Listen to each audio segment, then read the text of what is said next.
Once there was a little guy. His name was Bloober. He was sort of lumpy and lanky, and he didn't like to leave the house without his hat. Bloober did, however, like to play. He would make fortresses, go on quests, discover wild creatures. He would create, and at times even destroy. He would produce, direct, and star in his own shows.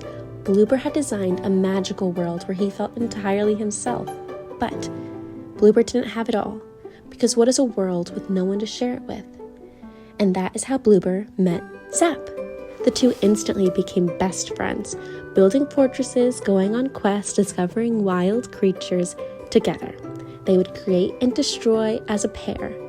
They found that co-producing, co-directing, and co-starring made for much better shows. The two were inseparable, and on a day not too different from today, the young boys had planned a playdate. Bloober waited patiently by the window, like always, for his dear friend to arrive. However, something was unusual this time. Zap was late, 37 minutes to be exact. Bloober started to get this feeling, this terrible, terrible feeling, this Zap! He was here, and that feeling disappeared. The next time Bloober and Zap had a playdate, Bloober made sure to be on time. He didn't want Zap to feel the way he had.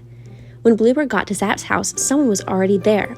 Zap and Louie, a kid from Zap's new school, were playing the show in the backyard without Bloober. Bloober joined Zap and Louie, but something didn't feel right. The show had already been written, the plan was already in motion, leaving Bloober to just sit in the audience. When Bloober went home that night, that terrible, terrible feeling had returned. A jumble of jealousy, sadness, and loneliness swirled and grew within Bloober. Over the next couple of weeks, Bloober and Zap hung out less and less. Bloober would overwhelm Zap with playdate invitations, and Zap stopped replying, stopped picking up the phone when Bloober called, and one day, Bloober stopped calling. Bloober didn't understand why his best friend was now a stranger to him. Why a heart that was once whole felt like it had split in two. Bloober sat in his feelings for a while, put up walls to protect himself from feeling that way again. But as time passed, those feelings didn't hurt as bad, and those walls stopped holding Bloober back. Bloober grew up, met new friends, and on a day not too different from today, something unusual happened. It was brief, but it was beautiful.